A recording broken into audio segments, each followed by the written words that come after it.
A hotel window blew inward 3 floors up, glass falling like rain over a parking lot, and the room it had shattered was the room their bags were in. The room they weren't in, the car was already moving. He didn't flinch. That was the strange part. A man who owned half the restaurants in Boston, watching a window die above his head, and his hands stayed still in his coat pockets. Beside him, a woman held a cracked old cookbook flat against her knees like it was the only solid thing left in the world. 8 days ago, she'd been a stranger, a waitress. She'd answered him in a language she had no reason to speak, said 5 quiet words about a recipe no living person was supposed to know. It changes everything, she'd told him. She had no idea how right she was. Now someone in his own house was reporting every city they touched, and the phone in his pocket buzzed with 3 words. Cole Mancini had not planned to come in today. He had a lawyer waiting. 2 calls he'd been avoiding for 3 days. A meeting tonight that would determine whether a distribution arrangement in Providence continued to exist in its current form. He was not a man who dropped in on his own restaurants, and yet here he was. Standing on the sidewalk outside Caruso's on Newbury Street at 11:47 on a Tuesday morning in October, hands in his coat pockets. Looking at the door like it had personally offended him, the complaints had started in August, quietly. The way serious problems always start, not with noise, with silence. A review here, a comment there, a source inside the kitchen who mentioned, almost apologetically, that the numbers weren't adding up the way they should. 3 managers in 4 months. Staff turnover that made no sense on paper. Food costs drifting upward in ways that didn't match the menu prices. A restaurant bleeding money looks exactly like a healthy restaurant, until the day it doesn't. Until you're standing on a sidewalk in October, looking at a door, and wondering how something you built with your own hands got so far away from you without you noticing. Cole pushed the door open. The lunch crowd hit him first. The noise of it. Plates, voices overlapping. A child at a table near the window who had apparently decided that screaming was the most efficient form of communication available to her.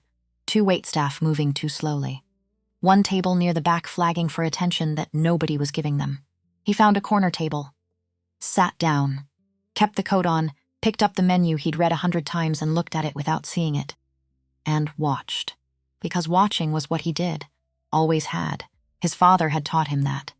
Dominic Mancini used to say that the man who speaks first in any room is the man who understands it least. Cole had taken that lesson and carried it further than his father probably intended. He didn't just watch rooms. He watched people inside rooms. The way they moved. The way they didn't move. The small adjustments people made when they thought nobody was paying attention. He was always paying attention, so he saw her immediately, the woman at table 4. She was handling 3 things simultaneously, a bread basket balanced in the crook of her left arm, 2 entrees on her right, and a conversation with the man at the table that was not, by any definition Cole had ever used, a conversation.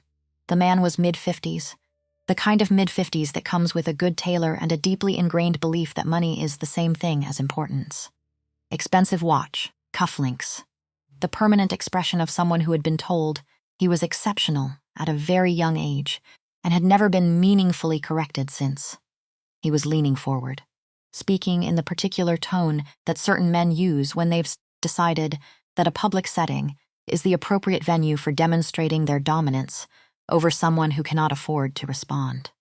Low enough that the tables nearby couldn't quite make out the words. Loud enough that the woman at table 4 could hear every syllable with perfect clarity. Cole watched her. She was not what you'd call small. Dark hair pulled back in the practical way of someone who spends long shifts on her feet and has stopped making concessions to aesthetics during work hours. Uniform that fit the way. Uniforms fit when they're ordered from a catalog that assumes one body type and then distributed to people who have different ones. She was setting the plates down with the careful precision of someone who had learned, through long experience, that objects at least behaved predictably. That a plate would stay where you put it. That bread would stay in a basket. That the physical world, unlike the human one, could be managed through attention and care. The man spoke again. Louder this time, something about the order being wrong, something about how long it had taken, and then, because some men feel the need to complete the full performance, a comment about her appearance. delivered with the satisfied expression of someone who considers casual cruelty a form of wit. Cole's man Dex, seated 2 tables over with his coffee and his careful silence, glanced across at Cole. Cole gave him nothing. He was still watching the waitress. She didn't flinch, didn't redden, didn't do the thing where the chin drops slightly and the eyes go somewhere safe and internal and far away. She set the last plate down with the same precision she'd used for the others. Straightened, looked at the man with an expression so completely neutral it was almost architectural. The expression of a building, solid, unmoved. Not engaged in the weather happening around it. "I'll have that corrected for you, sir." Turned. Walked away. The man watched her go with the expression of someone disappointed by the inadequacy of the reaction. He'd wanted tears, probably, or visible distress, something that confirmed his power over the situation. He picked up his fork instead. Cole looked back at his menu. Mild, he thought. Genuinely mild. Not performed composure, not strategy. Just a person who had decided, somewhere along the road of whatever life had handed her, that other people's ugliness was not her problem to absorb. That she could let it pass through without letting it land. He hadn't seen that in a while. He turned the page of the menu. And then, because Cole Mancini was 42 years old and had spent 25 of those years developing habits that served him in certain rooms and failed him in others, he made a mistake. She passed his table. He lowered the menu and spoke. The Italian came naturally. It always did, not classroom Italian. Not the careful, aspirated Italian of language tapes and university courses, the kind that lived at the back of the throat. That came from his grandmother's kitchen in the North End, and from rooms he'd sat in as a teenager, where serious men said serious things in low voices, and nobody translated anything for the benefit of the young. Guarda questa. Scammetto che mangia più di quanto guadagna. Look at this one. I'd bet she eats more than she earns. Dex, to his considerable credit, managed not to react. He turned slightly toward the wall, examined the wallpaper with sudden, intense interest.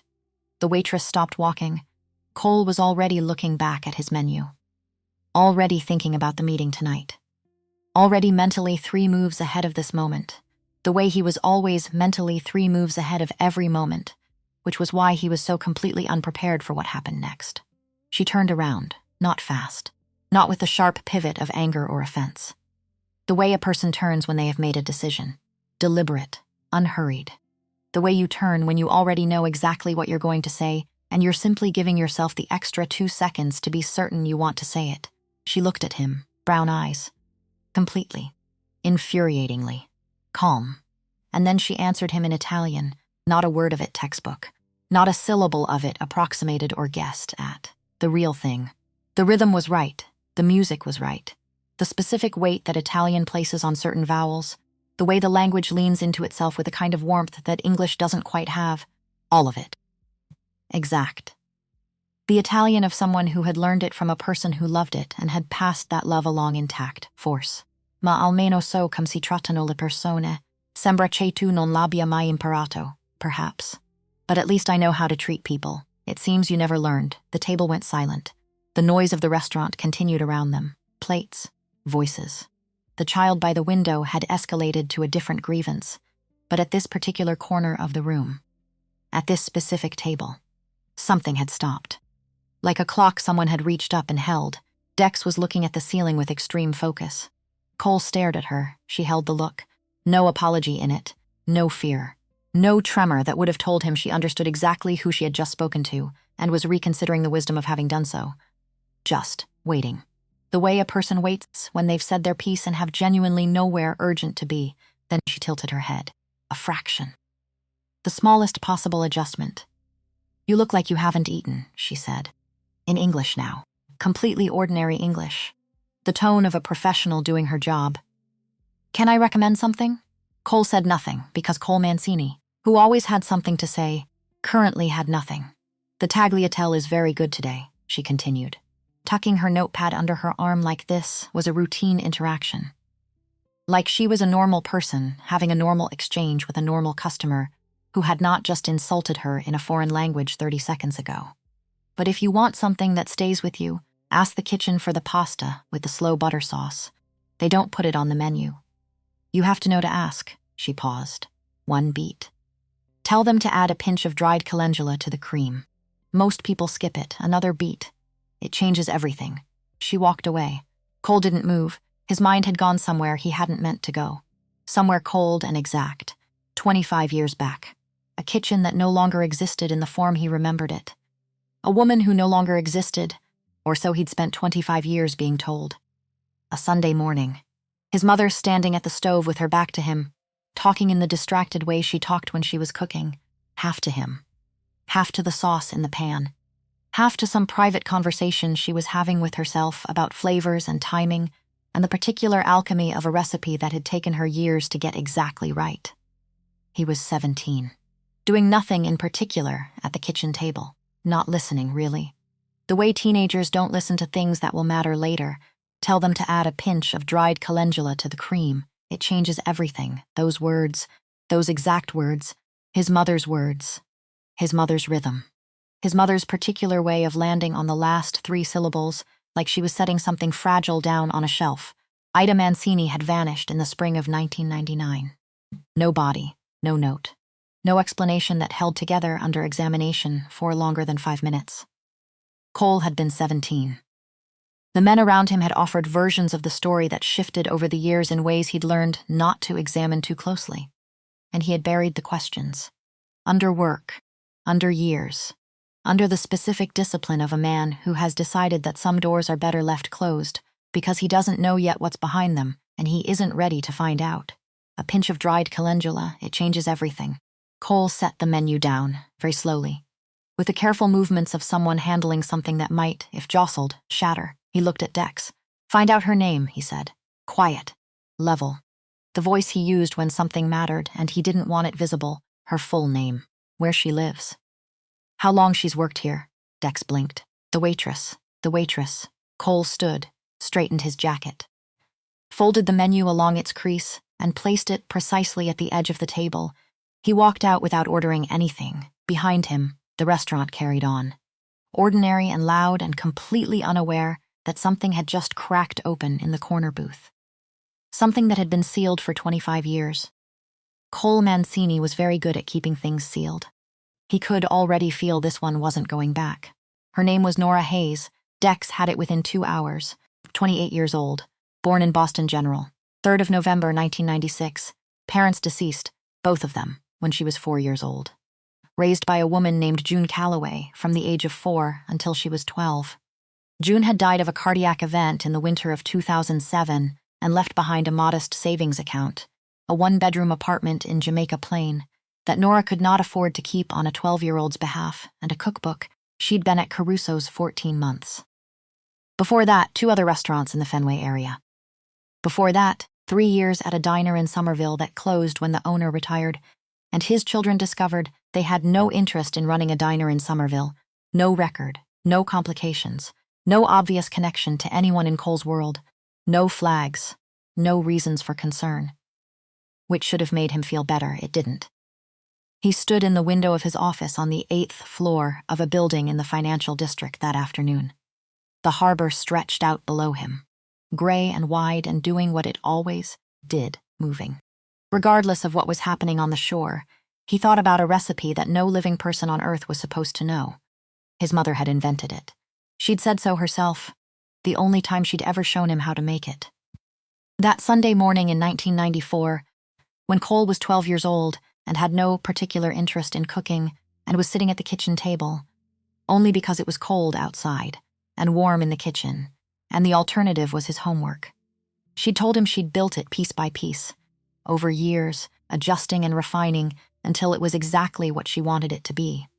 That the calendula was the ingredient nobody would think to add, that most people would leave it out because it seemed unnecessary and faintly strange. That was the point, she'd said. The things that seem unnecessary, those are usually the things that matter most. He had not thought about that morning in a very long time. He put on his coat at 7:15 that evening and told Dex to drive. The building was on a quiet street in Jamaica Plain where the trees had given up their October leaves and the streetlights were working harder than usual to compensate. 4 stories. No doorman. A panel of mailboxes inside the entrance with handwritten name labels. The kind of detail that tells you everything about a building. Clean but not wealthy. Maintained but not easy. the home of people who work hard and have learned that comfort is something you carry with you, because the walls don't always provide it. Nora's name was on the third-floor mailbox, written in a careful, even hand. The kind of person who labels things properly because she has learned that small orders matter when everything else is uncertain. Cole went up without a plan. This was unusual for him. He was a man who operated on plans, who understood that the absence of a plan was not freedom but exposure, who had sat in enough rooms where improvisation had gone badly to know exactly what it cost, and yet here he was. Third-floor landing, a door. No prepared reason for being there. No script, no angle. He knocked. The woman who opened the door was not who he'd expected, which was strange, because she was exactly the same person he'd watched in the restaurant 3 hours ago. Same face. Same dark hair, down now instead of pulled back. Same brown eyes. But different, because in the restaurant she'd been in her element. Controlled environment, known variables, the professional composure of someone who had learned to operate within a specific set of rules. Here she was in her own space, and her own space told him things the restaurant hadn't. She opened the door with the measured confidence of someone who had checked the peephole and made a deliberate decision. Not caution, not naivety, considered. Intentional. She looked at him. He looked at her. "Mr. Mancini," she said, "you know who I am. Everyone who works in your restaurant knows who you are." Not an accusation. A statement of fact, delivered the same way she delivered his mother's recipe. Calmly. Without loading it with anything it didn't need. "What do you want?" "To talk about the recipe." A pause. The precise length of a breath. She opened the door wider. The apartment was small, but it didn't feel small. Books on every surface that had a surface to offer. A cat asleep on the windowsill, with the absolute authority of an animal that has settled the question of ownership entirely in its own favor and does not anticipate appeal. A lamp in the corner throwing warm yellow light over everything. The smell of something that had been cooked earlier. Garlic, maybe. Something with herbs. Something that had been made with attention, and at the small kitchen table, with a bowl of soup and a neatly folded newspaper, and the profoundly unhurried posture of a man who had been expecting exactly this kind of interruption and had decided in advance not to be bothered by it. An old man, white hair. Careful eyes that moved to Cole and stayed there without aggression or welcome. The specific stillness of someone who has lived long enough to understand that most alarming situations resolve themselves if you give them enough room. "My grandfather," Nora said. "George." George Hayes looked at Cole with the patience of a man who has spent decades reading people and has become very accurate at it. He nodded once, returned to his soup. Clearly decided that whatever was unfolding here was Nora's situation to manage, and that she was capable of managing it. Cole respected that. Deeply. He sat at the kitchen table, uninvited. Nora didn't object. She pulled out the chair across from him and sat down and looked at him with the same directness she'd used in the restaurant. No performance of either friendliness or hostility. Just attention, the calendula, Cole said. "Where did you learn to say it that way? What way? That way?" That exact phrasing.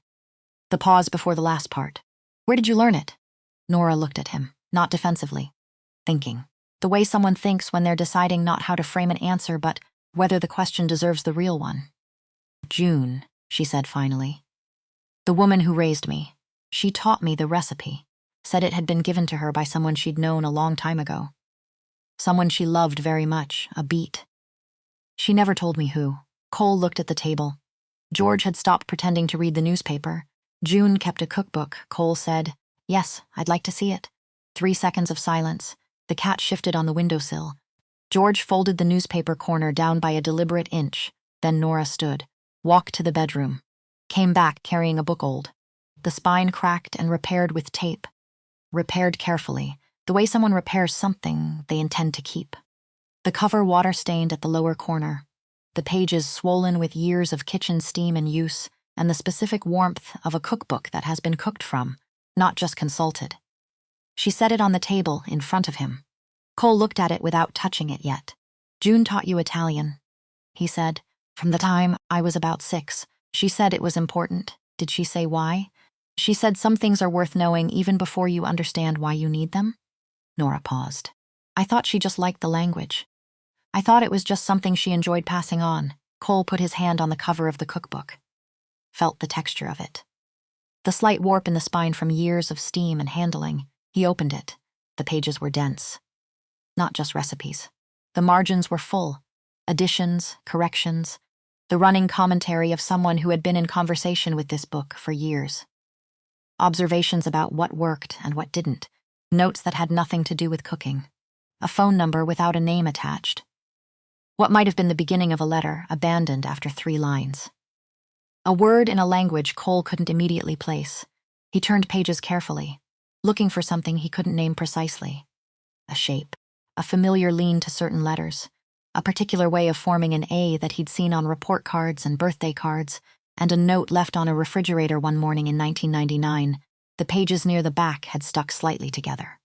Old flour, maybe, or time. The residue of a kitchen that had been used with love and frequency. He separated them slowly, and a photograph slid out and landed on the table between them, small. Square-edged in the way of photographs, from before digital cameras made everything precise and corrected and identical. Slightly faded at the center. The colors doing what 90s photographs do, the reds pulling warm, the blues going gray, the whole image taking on the quality of something seen through a particular kind of afternoon light. 2 women standing outside a restaurant. Small place. Warm light in the windows, a street sign at the very edge of the frame, barely readable. The kind of restaurant that exists in the American South, low ceilings, a screen door, the particular welcome of a place that has fed people well for a long time and knows it. One woman he didn't recognize. Older, a kind face. Her arm around the other woman's shoulder in the easy way of people who have been through things together. The other woman, Cole, would have known her anywhere. In any photograph. In any condition. Burned down to its last corner, he would have known her. His mother, Ida Mancini, 25 years younger, thinner than he remembered. But the line of her jaw was exact. The way she held her shoulders, pulled back slightly, a habit she'd had since he was a child. The posture of a woman who had decided early that the world treated people better when they took up space with intention. And she was smiling, not the smile she'd used in Boston. Not the careful, warm, watchful smile of photographs taken at family events, where she was always slightly aware of who else was in the room. This was something different. This smile was given freely, without calculation. The smile of a woman who was not, in this specific moment, watching any doors. Cole's hand went flat on the table. Nora was watching him. "You know her," she said. Not a question. She could see it in his face, and she wasn't going to pretend she couldn't. He turned the photograph over, on the back, in handwriting he didn't recognize. Not his mother's handwriting, someone else's. 4 words and a city, Savannah. "Come find us." The kitchen was very quiet. George had set his spoon down. Cole looked up at Nora. "How long have you had this?" "My whole life." June kept it inside the book. "I've looked at it hundreds of times." She paused. "I never knew who they were." Cole looked at the photograph again, at his mother's face, at the light in the restaurant window behind her, at the street sign at the edge of the frame that he couldn't quite read from this angle. He thought about 17 years old, and a Sunday morning, and a recipe being written into him without his understanding that it was happening, without his knowing that it was the kind of thing that would matter. The kind of thing that would, 25 years later, in a corner booth in his own restaurant, reach across a room and change the direction of everything. He put the photograph down. Looked at Nora. "Pack a bag," he said. Nora looked at him. Then at George. George picked up his spoon, looked at his soup, then slowly and deliberately at Cole. The examination of a man who has been alive long enough to read people the way other people read weather. Not just the surface, but the system underneath. What's moving? What's building? What's about to arrive? He nodded once, not a large nod. The smallest possible version. But permission, clearly. Nora stood up. She didn't ask where exactly. Didn't ask for how long. Didn't ask what she was walking into. She went to the bedroom, and Cole heard drawers opening and closing with the practical efficiency of someone who has learned not to overthink the question of what to bring when you don't know what you're going toward. The cat on the windowsill opened one eye, assessed the situation, went back to sleep. George picked up his newspaper, refolded it along a different crease. "She'll need the cookbook," he said, without looking up. Cole looked at the book still open on the table. "I know. She won't leave without it. I know." George unfolded the newspaper again, looked at the page without reading it. Then looked at Cole with the direct, unhurried attention of a man who has decided to say something and is to say it regardless. "You look like your father," he said. Cole said nothing. "But your eyes are different." George turned the newspaper over. His eyes never worried about being wrong. A pause. "Yours do." He turned to the sports section. Cole sat with that. Dex was waiting on the sidewalk with both hands in his jacket pockets and the expression of a man who had learned, through extensive professional experience, that the most useful thing he could do in situations he didn't fully understand was to stay in one place and not ask questions until questions were explicitly invited. Nora came out of the building 7 minutes later, one bag, sensibly sized. The cookbook under her arm like it was a natural extension of her body rather than an object she was carrying. She looked at Dex, looked at Cole, looked at the car in a way that communicated she was doing math, and the math was coming out strange. "Where are we going?" she said. "Savannah. That's 12 hours. "Approximately, yes. Tonight, yes." She looked at him with an expression that wasn't quite disbelief and wasn't quite resignation. The look of a person who has encountered an unexpected variable and is rapidly recalibrating without making a production of it. "I have a shift tomorrow," she said. "I own the restaurant." That, she stopped. Reconsidered. "That doesn't automatically make it less of a shift. You won't be fired. You can't know that. I do know that, actually." With complete certainty, she stood on the sidewalk. The October wind moved down the street and did what October wind in Boston does. Reminded everyone that it was in charge now, and summer was a memory. Dex looked at the middle distance with extraordinary patience. "This woman in the photograph," Nora said. "You recognize her. She's my mother. Your mother. Yes, who has been missing. 25 years. Nora absorbed this. The way she absorbed everything, not with visible drama, not with the performance of reaction, but with the particular stillness of someone actually processing rather than performing the processing, and the recipe, she said, was hers. She invented it. Nobody else was supposed to know it, and June had it. Yes. And I've been saying it to customers for 6 years. Apparently, she was quiet for a moment. Long enough that Dex shifted his weight almost imperceptibly and then stopped. "Mr. Mancini," she said. "Cole, she said at once. Testing the weight of it like a word she was deciding whether to add to her vocabulary. "Why are you taking me with you?" Specifically, he looked at her. "Because June had the recipe, and June raised you, and you are the thread I have to follow, because you're the only thread there is. Because you're connected to this in a way I don't understand yet, and the things I don't understand yet are the ones that have always mattered most. Because you answered me in Italian in a room full of people who have learned to be careful around me, and you didn't blink once, and whoever taught you to do that understood something about how to move through the world that I think I need to understand right now." He said, "You're the only lead I have." Nora looked at him for 3 full seconds. Then she walked to the car and got in. They drove through the night. Dex took the wheel without discussion. Cole sat in the back. Nora sat across from him in the way that back seats create proximity, whether you've arranged for it or not. Close enough that he was aware of the specific quality of her silence, and it had a quality, that was the thing. Most silences were either aggressive or anxious, filled with the static of someone who needed the quiet to end. Nora's silence was neither, it was just silence. She looked out the window and occasionally at the cookbook in her lap, and she didn't fill the space with noise in order to manage it. Cole had not spent significant time in a car with someone who didn't feel the need to manage silence. He wasn't sure exactly what to do with it. "How good is your Italian?" he said. "Somewhere around New Haven. Good enough, June taught you, from 6 to 12. Then I kept going on my own. Library tapes. Then community college courses when I could manage the schedule." She paused. "June used to receive letters, in Italian. She never read them to me. But I could see the language and I wanted to understand what it said. Did you ever find out?" "No. She kept them somewhere I never located. A beat. When she died, I looked. They were gone." Cole looked at the highway lights moving past. She was careful, Nora said. Not with bitterness. With the tone of a conclusion drawn from long reflection. The tone of someone who has turned a fact over in their hands for years and has finally decided what it means. "People who are careful about letters," Cole said, "usually have a reason," she finished. Dex turned the heat up a fraction without being asked. "The woman in the photograph with your mother," Nora said. "You don't recognize her either." "No, but the dress."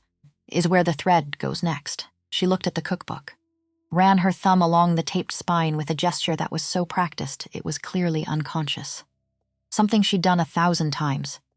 June carried this with her every day, she said quietly. Every single day. She cooked from it every Sunday. She treated it like it was. She searched for the word, alive. The way you treat something that has a person inside it. Cole understood that. He'd had a jacket of his mother's once. A dark wool coat she'd left hanging by the door. He'd kept it for years after she disappeared. Wore it sometimes when he was driving alone at night, not because it kept him warm. It was too small across the shoulders, but because it was the closest thing to a conversation he had left. He'd thrown it out at 31. On an unremarkable Tuesday in February. Not for any specific reason except that he'd woken up that morning and decided that some things needed to be put in the ground before they put you there instead. He was beginning to wonder if that had been a mistake. They stopped outside Philadelphia at 2 in the morning, at a place that served coffee around the clock and had developed a policy of not asking questions about the variety of people who needed that service. Decks filled the car. Cole stood outside in the cold with his phone and made 2 calls he'd been avoiding. Kept them short, said what was needed. Gave away nothing. Nora bought 3 coffees. Brought one to Dex without being asked or prompted. Cole noticed that. She came and stood near him on the sidewalk. Not next to him, 3 feet away, the distance of someone who respects an unmarked boundary without requiring that it be marked. She held her coffee with both hands. How old were you? She said. When she disappeared, 17. Old enough to know something was wrong, old enough to know. Not powerful enough to do anything about it. He looked at the highway. That's a particular kind of thing to carry. She nodded slowly. I was 4 when my parents died. I don't remember them. Not really. I have impressions. The smell of something. A sound from a distance, but not faces, not voices. She looked at her cup. June was the only parent I actually knew, and she's gone. Since I was 12, said it plainly. Not performing grief, not asking for anything, just placing a fact on the table between them for him to see. So I understand something about it, she said. The way someone just isn't there anymore. The way explanations get offered but they don't quite fit. The way you learn to stop pulling at the edges of the explanation because you're not sure what's underneath. Cole looked at her. The car accident, he said. That's what you were told about your parents. Yes, and you've started to wonder. I've wondered for a long time, she said. June was careful in ways that careful people aren't unless they have a reason. The letters, the Italian. The photograph she kept but never explained. She wrapped her hands more tightly around the cup. I stopped asking because she was gone before I was old enough to ask the right questions. And then there was nobody left to ask. The cold air moved between them. Cole thought about 25 years of explanations. The way they'd shifted. The way he'd trained himself not to notice the shifting. The way a man who is very good at watching other people can become very bad at watching himself if he decides, at 17, that watching himself is too dangerous. I don't know what Savannah will tell us, he said. But I think it's more than either of us is expecting. Nora looked at the dark highway stretching south. Then we should get there, she said. She handed him his coffee. Walked back to the car. Cole stood for one more moment on the asphalt. Thought about his mother's face in a photograph. Smiling the way she hadn't smiled in Boston. Standing outside a restaurant in a city she had no reason to be in. Not afraid, not watching the door. He got in the car. Dawn arrived somewhere in Virginia. Not all at once. The way dawn actually arrives, which is slowly and then with the sudden commitment of something that has made up its mind. The sky going gray at the edges, then gray-pink, then the flat, purposeful blue of a morning that had decided to be useful. Nora was asleep. She'd stayed awake past 4, reading the cookbook with a small clip on light. Turning the book sideways occasionally to read something written in the margins vertically, not telling Cole what she found. Eventually the light had clicked off, and she'd tilted against the window with the particular trust of someone who has learned to sleep when sleep is available, because it isn't always. Cole had watched the highway. He was good at being awake. It came with the life he'd chosen. Rooms where staying sharp was a form of survival. Meetings that ran until 2 in the morning and resumed at 7. The specific alertness of a man who'd learned in his 20s that full relaxation was a luxury that presented itself infrequently and should not be trusted when it did. 19 hours without sleep, and he didn't feel it yet. He looked at the cookbook on Nora's lap, the way her hand rested on it even in sleep, like even unconscious she was keeping track of it. He thought about June, about a woman he'd never met who had carried this book every day for years and taught a child Italian and received letters she kept hidden and raised someone with enough quiet strength to answer a man like Cole Mancini in his own language, without blinking. His mother had chosen June deliberately, specifically. Not out of desperation, but out of knowledge. The thread had been there the whole time. 25 years of it. Patient. Waiting for someone to pick up the right end. He just hadn't known which end that was. Savannah arrived, the way southern cities arrive, gradually and then all at once. And then the air is different before you've quite registered that the landscape has changed. That particular quality that southern air has, even through car windows, heavier, softer, carrying something old and green underneath everything else. Dex found the street. Parked. The address from the back of the photograph was a block off the main square. Narrow street.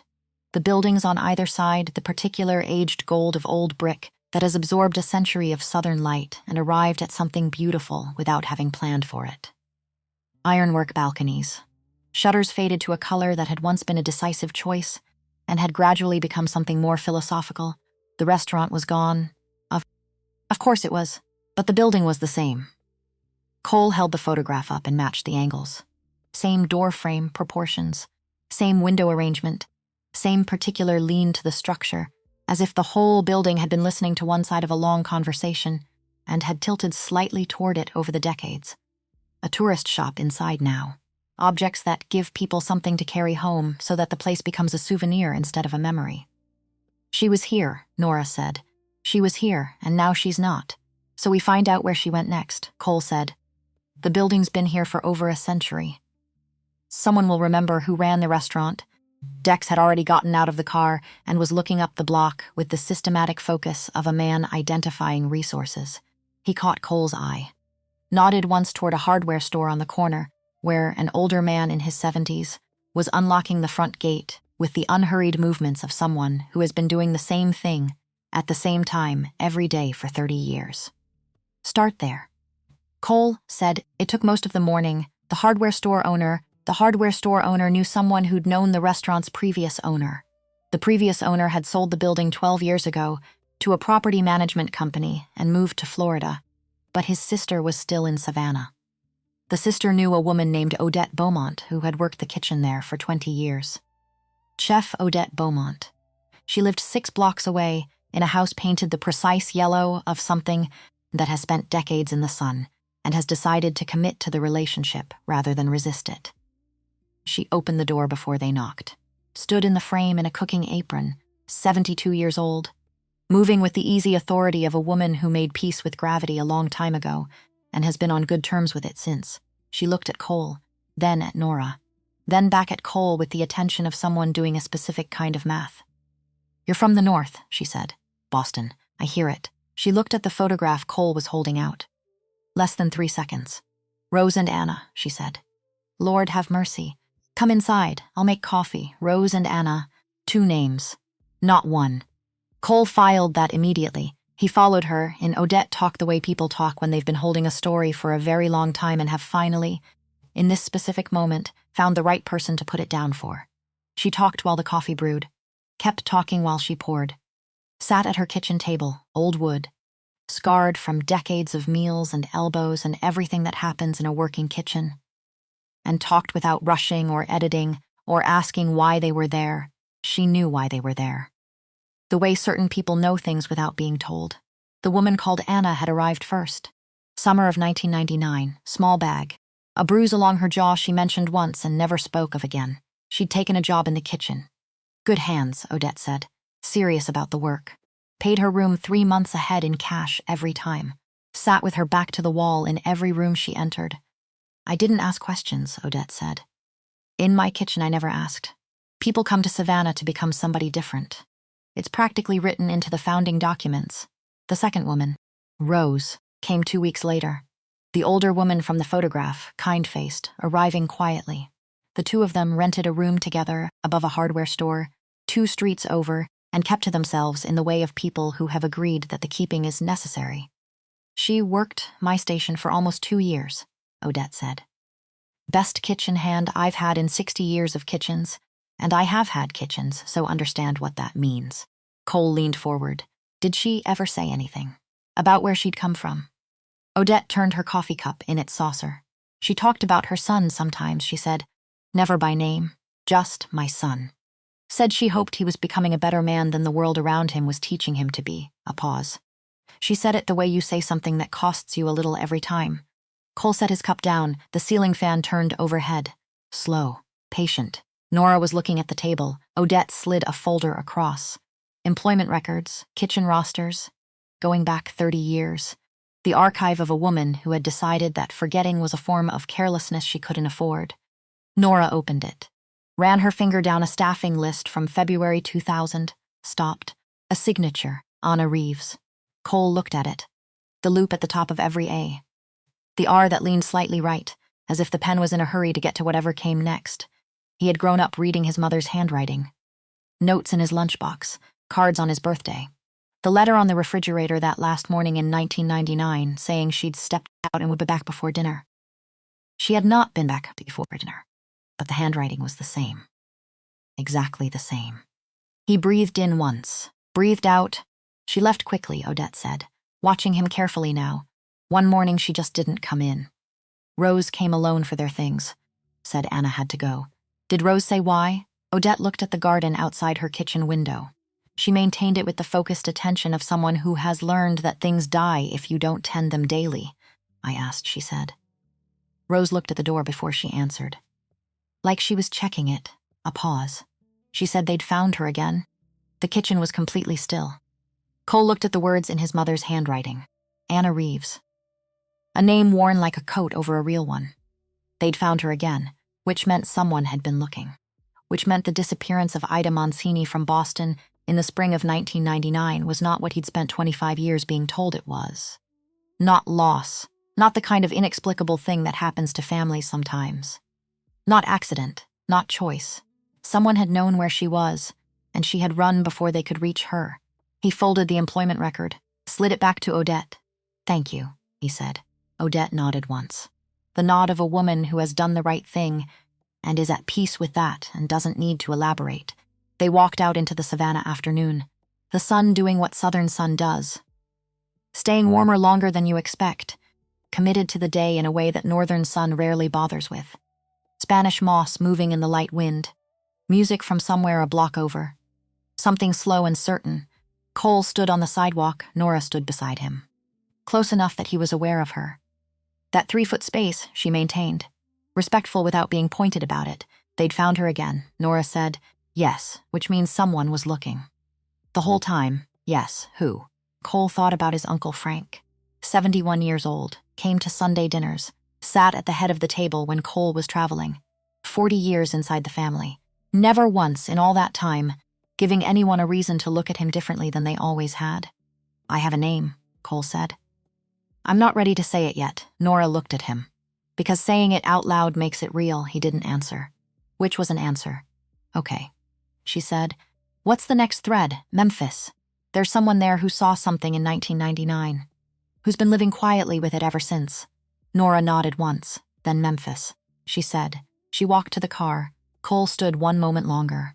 Thought about his mother in a kitchen in this city, her back to the wall, smiling in a photograph like someone who had gotten, for a little while, to stop being afraid. He was going to find her. He didn't know yet what that would cost. He got in the car. Memphis arrived the way bad news arrives, gradually, then all at once, the city rising out of the flat Mississippi landscape like something that had been pressed up from underground rather than constructed from above. Low skyline, wide river, the particular gray-brown of a place that has absorbed a century of hard living and decided to wear it honestly rather than paint over it. Cole had been to Memphis twice before, both times for work. Both times he'd left within 24 hours. He didn't have warm feelings about Memphis. Memphis didn't seem to require them. They checked into a hotel near the river. 2 rooms. Dex took the room at the end of the hall with the sight line to the elevator, because that was how Dex approached unfamiliar buildings, and Cole had long since stopped explaining the logic to people who asked. Nora took the middle room without comment. Cole took the one nearest the stairs. Old habits. He stood at the window that evening and looked at the Mississippi. Gray and wide and moving with the unhurried certainty of something that has been doing this particular thing for longer than anyone watching, has been alive and has no intention of stopping. He thought about Walter Briggs, 66 years old, retired, living in East Memphis in a house that Dex had located that afternoon through the specific combination of public records and patience that Dex applied to most problems. Former courier, mid-level, the kind of man who moved things between people who couldn't be seen moving those things themselves. Who knew enough to be useful and not enough, theoretically, to be dangerous. Except, in the spring of 1999, Walter Briggs had seen something he wasn't supposed to see, and Ida Mancini had gone to him before she disappeared. Which meant Walter Briggs had been living with a secret for 25 years. Cole understood that kind of living. The specific weight of something you've decided is safer to keep than to release. How it shapes the way you move through rooms. How you start assessing exits without realizing you're doing it. How you sleep differently than people who don't carry things, and you've stopped trying to explain why. He understood it because he'd been doing a version of it himself. He was done. Walter Briggs opened his door on a Wednesday morning wearing a veteran's cap and the expression of a man who has spent 25 years waiting for something unpleasant, and has arrived, finally, at a state of acceptance about its arrival. He looked at Cole's face, went slightly pale, the color shifting the way it shifts when the body recognizes something before the mind has processed it. "You're Vincent's boy," he said. Cole kept his voice level. "Dominic's." Walter blinked. Recalibrated, something reorganizing behind his eyes. "Right, yes, Dominic, you have his." He stepped back from the door. The movement of a man who has done the math and determined that having the door open is marginally better than having it closed. "Come in, then." The house was neat with the neatness of a man who lives alone and has decided that order is the one remaining thing he can control completely. Military neatness. Everything parallel. Everything assigned. Framed photographs on the wall. A younger Walter in uniform. A woman who was presumably a wife. Children. The documentary evidence of a life that had continued in its ordinary dimensions, while something extraordinary sat underneath it. Walter didn't sit. He stood in his own hallway, like sitting down would grant the conversation more reality than he could manage. Cole didn't sit either. Nora stood near the door, with her hands in her jacket pockets, and said nothing. She had a quality in rooms like this, rooms where other people needed to do the talking, of becoming very still in a way that was present rather than absent. Like a room being used for something quiet and serious. "Tell me about 1999, Cole said. Walter looked at the floor. "How much do you know? Enough to be here." "Not enough to leave," Walter exhaled, long. The exhale of a man releasing something he's been holding in his chest for a very long time. 30 years I worked as a courier," he said, "between your family's operation and a group out of Nashville. Cutler's people, not enemies exactly. More like neighbors you have a standing agreement with. Everybody knows the terms. Nobody writes them down." Cole nodded. "I delivered things," Walter said. "Didn't ask what was in them. Didn't look. That was the job and I was good at it." He paused. "But one delivery in the spring of 1999, the package wasn't sealed the way it should have been. And I looked. What was in it? Financial records. Transfers. Significant amounts. Moving from your family's accounts into Cutler's operation over a period of years. Not because Cutler's people had taken it," Walter looked up. "Because someone on your side was sending it?" The hallway was very quiet. "Someone with complete access," Cole said. "Complete access. Complete trust. The kind of access where nobody checks he's because nobody imagines they'd need to." The Cole thought about Frank. About 40 years of Sunday dinners. About the way Frank had stood closest to the coffin at Dominic Mancini's funeral. About the performance of grief that Cole had never examined, because you don't examine grief. Because grief is private. Because in families like his, private things stayed private and you didn't pull at the threads of them. "How did my mother find out?" he said. "She came to me." Walter moved to the wall. Put one hand flat against it, steadying something. Said she'd found something she wasn't supposed to find. The original document lesson. She didn't tell me how. Said she needed someone who'd seen the other side of the transaction to confirm what she was looking at. He looked at Cole. I confirmed it, and then she was gone. 3 days later, his jaw tightened, And the week after that, 2 men came to my apartment. Calm, very specific, about what would happen to me and to anyone I might decide to tell. The eyes of a man who has been carrying guilt about a calculation he made 25 years ago and knows it was the wrong calculation and has been knowing it ever since. I believe them, he said. I know, I had children, I know. Walter? The man's shoulders dropped a fraction. The physical result of being understood rather than condemned. She said a name, Cole said. Before she left your apartment, she told you who was behind it. Walter was silent for a long moment. The refrigerator hummed in the kitchen. A car moved past on the quiet street outside. She said it like it cost her something, Walter said slowly. Like saying it made it real in a way she'd been trying not to let it be real. He paused. One final moment of a 25-year-old habit of self-preservation, then he let it go. She said Frank. Cole's jaw set, the name sat in the hallway between them. Took up space, Frank Mancini, 71 years old.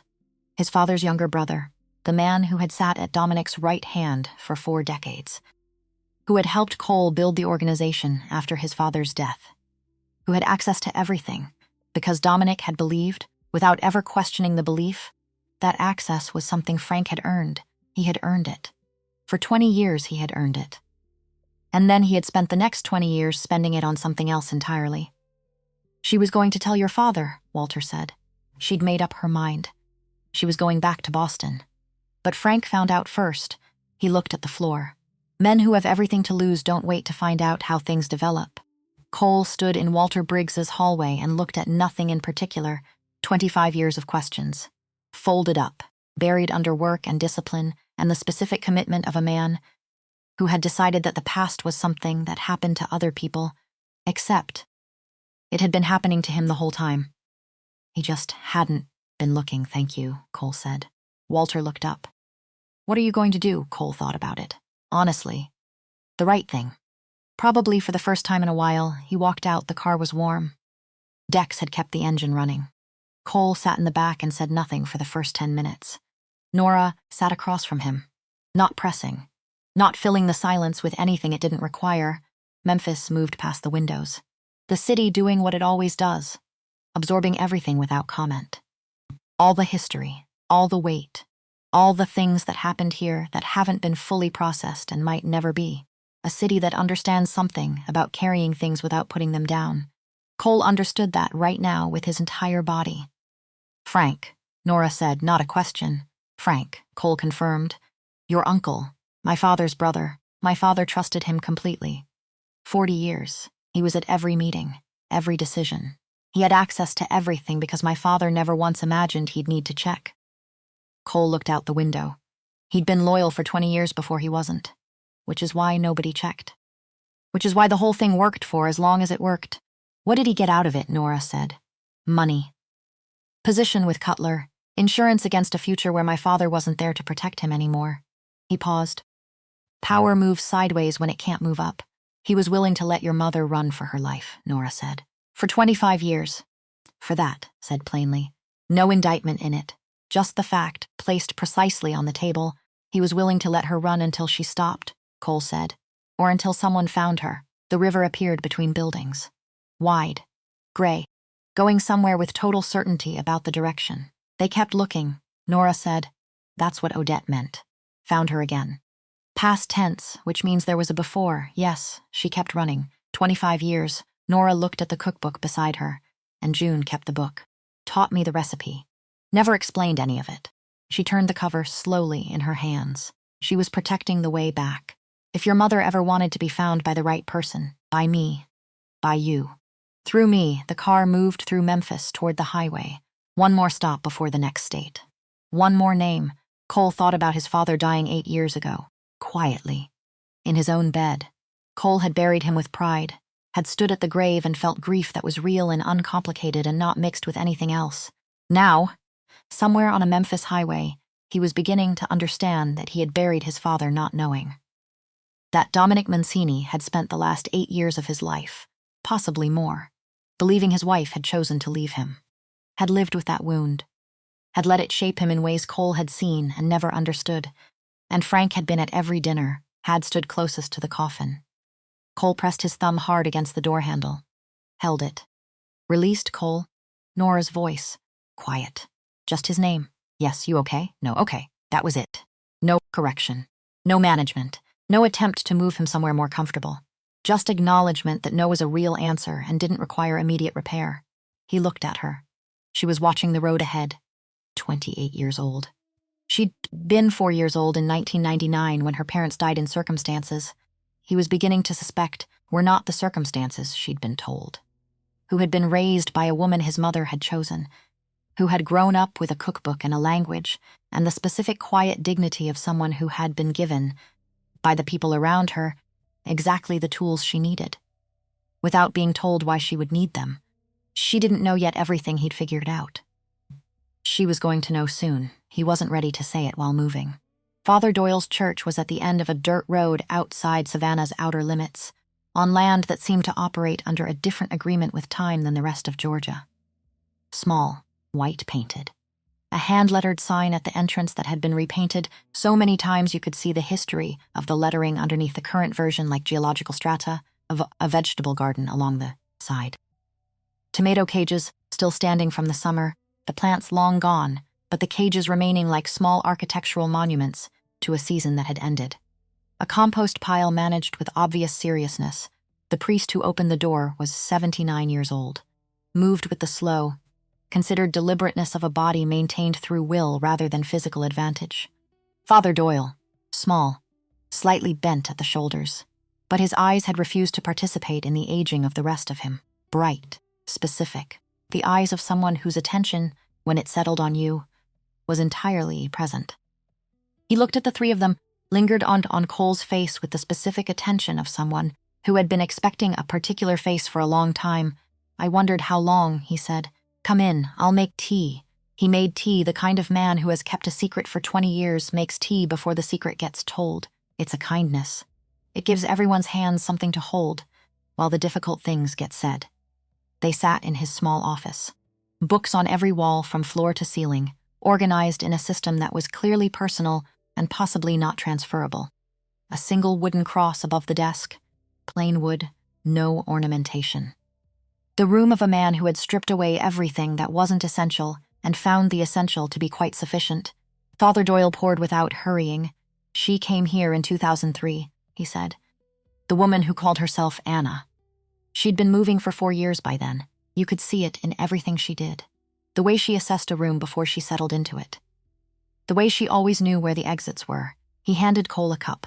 She volunteered in the food pantry. She repainted the back rooms. She fixed the gutters, which nobody had offered to do in 20 years. A small pause. People who can't stay still find things to fix. It's a way of being useful to a place without making promises to it. How long did she stay, Cole said. 8 months. 9 perhaps. He looked at his own cup. She was carrying something very large. I didn't ask what. People come to churches with heavy things. That's rather the purpose of the building. The letters, Cole said. Father Doyle set down his tea. Rose from the chair with the careful economy of the very old, no movement wasted. Crossed to a cabinet in the corner, old wood with iron hinges, a lock he opened with a key he wore on a chain beneath his collar. Inside, a bundle of envelopes, tied with kitchen twine, aged but preserved. The careful preservation of something that had been expected to wait. He placed them on the desk between them. She said to hold them until someone came asking the right questions, he said. She told me the right questions would involve a recipe, a photograph, and a name. He looked at Cole steadily. She mentioned Mancini. Cole took the envelopes. His hands were not entirely steady. He noticed this and didn't try to correct it. 4 envelopes. He opened the first. Read it in silence while Nora and Dex waited, and Father Doyle looked out the window at his garden. Then he put it down. Looked at the wall. A long moment, Nora reached across and picked it up. She read it, then read it again. The way you reread something when you're hoping the second reading will have different content than the first. It didn't. The letter was in his mother's handwriting, the loop at the top of every A, the R that leaned right, and it explained the leaving, the documents she'd found. Walter Briggs. The threat that arrived within 72 hours of her, confirming what she'd seen. The night she left Boston with her coat, and the understanding that returning was not an option available to her. Cole opened the second letter, read it, then he watched Nora read it. He watched her face with the careful attention of a man who already knows what the letter says and is watching the moment when someone else finds out. Her eyes stopped moving. Went back. Reread a line, stopped again. She set the letter on Father Doyle's desk, looked at her hands. Then at Cole, my parents, she said, the words coming out just above a whisper. James and Helen Hayes, yes, they're in this letter, yes. Cole held her gaze. They were in a meeting they had no reason to be in. Spring of 1999. They saw Frank give an order directly. Heard something they were never supposed to hear, a pause. Frank found out they'd been there. Nora's face did something complicated, then went very still. He had them killed, yes, and your mother knew. She tried to warn them. She was one day late. He kept his voice steady because one of them needed to be, and she was holding a letter about her parents. She found you before anyone else did. She got you to June, and then she ran. The room was completely quiet. Outside the window, a bird landed on one of the tomato cages, considered the situation. Left, she saved me, Nora said. Yes, instead of saving herself, she did both. She got you safe and she kept running. Both things. Nora looked at the letter on the desk, at the handwriting of a woman she had never met who had made a decision in the spring of 1999 that had determined the entire shape of Nora's existence. Quietly, without being asked, without expecting recognition, Father Doyle sat with his hands folded on the desk and said nothing. The grace of someone who knows when presence is the only thing required. June knew, Nora said slowly, the whole time, where I came from. Why? She kept it from me because knowing could get you killed, Cole said. As long as Frank was active, as long as the people protecting him were active, information about you was leverage. June understood that. Nora sat with that, working through it, not panicking, not unraveling, just the deep, methodical processing of a person incorporating something enormous into an existing structure without letting the structure fail. Okay, she said finally. Just that single word. Father Doyle poured more tea. Nobody had asked for it. Nobody objected. Cole opened the third letter. Read it, Kansas City, he said. There's an accountant there, 79 years old. He's been in memory care for 2 years. He saw everything from the inside. He agreed to testify once and was discouraged from pursuing that. Cole looked at Father Doyle. She says he's the one person who can confirm the whole picture. From both sides of the money, tonight or tomorrow, Dex said from the doorway. Cole looked at Nora. She looked back, clear-eyed. Whatever she'd just absorbed had been absorbed, processed, filed. The weight of it visible in her shoulders but not stopping her. Tonight, she said. They left Father Doyle with his letters and his garden and the specific piece of a man who has kept a promise for 20 years and can now set it down. The silence on the road was different, not heavier exactly, denser, more layered. The kind of silence that accumulates between people who have just learned something together that changes the geometry of how they're sitting next to each other. What they owe each other now. What they're carrying in common. Cole drove the first shift. Dex navigated. Nora sat in the back with the cookbook on her lap and watched Georgia go dark around them. Past Atlanta blazing and indifferent. Past Chattanooga where the mountains appeared briefly and then retreated. Into Tennessee where the highway opened up and the stars appeared in the kind of density you never saw from a city. Cole pulled over at a rest stop around midnight, got out, stewed in the Tennessee cold. The serious cold of a night that had opinions about the people standing in it. He put his hands in his coat pockets and looked at the sky and thought about Frank. About every meeting Frank had attended. Every decision he'd been part of. Every time Dominic Mancini had looked across a table at his brother and seen what he thought was loyalty. Had been looking at it wrong the entire time. And his father had never known, had died not knowing, which was the part that had the specific weight that nothing else quite had. Not Frank's betrayal, not the money, not even his mother's 25 years of running. It was that Dominic Mancini had died believing his wife had chosen to leave him. Had spent the last years of his life carrying that wound in silence, and Frank had been there, every Sunday dinner. Standing closest at the funeral, Cole pressed his fists against the cold roof of the car, breathed the door behind him, footsteps on the gravel. Not Dex's heavy tread. Nora stood beside him, 3 feet away. That respectful, deliberate distance. You're thinking about your father, she said. Yes, whether he knew, whether he spent his last decade thinking she'd chosen to leave him. Thinking it was a choice she made about him, Cole looked at the stars. That's its own kind of cruelty. To let a man believe that, Nora was quiet for a moment. My parents didn't know anything was coming, she said. They were in the wrong room at the wrong time. That's the whole story. No warning, no reason. Just proximity to something they had no part in creating. She pulled her jacket tighter. I used to need there to be a lesson in it. Kids need causality. They need the story to make sense so they can live in the world. She paused. It took me a long time to understand that sometimes there isn't one. Sometimes things happen to people who didn't deserve them, and there's no moral to extract. Just what's left afterward. Cole looked at her. And what do you do with that? He said. You stop looking for the lesson. You start looking at what remains. She glanced at him sideways.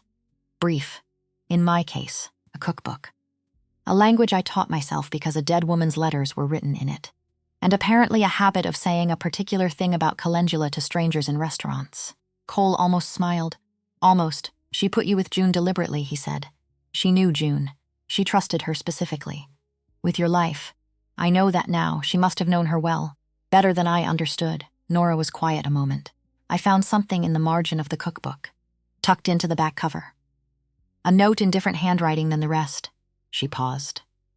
It says, take care of the girl the way I would have taken care of her if the world had been kinder. Signed with an A. Cole exhaled.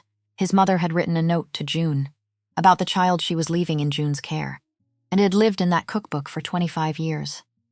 And Nora had grown up in a house with that woman, with that note, being taken care of exactly as requested, by someone who never explained why. Impossible, and completely, precisely true. She knew the trail might survive, Cole said. She planned for it to survive. She built it specifically to lead here. Through me, Nora said. Which means she trusted that I would end up somewhere you'd be. That June would keep the book. That I'd keep the Italian. That something would eventually connect. A pause. That's a long bet on a lot of moving parts. She was patient, Cole said. And she chose the right people. Dex appeared at the edge of the rest stop, placed 2 coffees on the car roof without ceremony, and retreated. Cole picked up a cup. Before Kansas City, Nora said, I need to ask you something. Yes. What are you going to do with all of this? When you have everything, he looked at her. Brown eyes, the same steadiness she'd used in the restaurant, in the apartment. In every room they'd been in together over the past days. I'm going to end it, he said. Correctly. Federal. Documented. Witnessed. Through channels that don't disappear when the people involved disappear. That will cost you. Inside your own house? Yes. People who've been loyal to Frank? Yes. And you've made peace with that.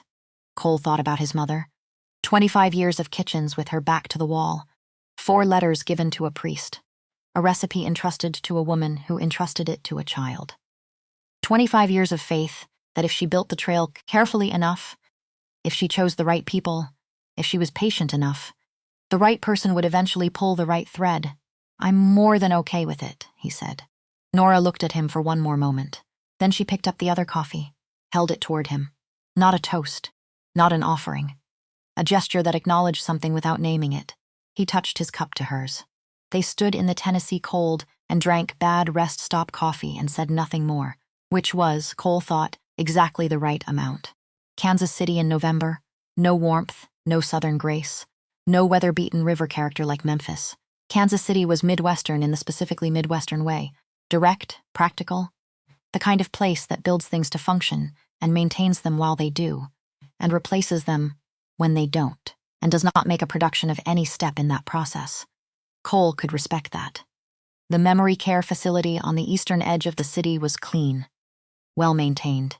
The particular combination of institutional and residential that these places attempt and occasionally achieve. The woman at the reception desk looked at Cole's face and made the specific calculation that experienced people make about unexpected visitors and decided that not asking additional questions was the correct choice. Leonard Voss.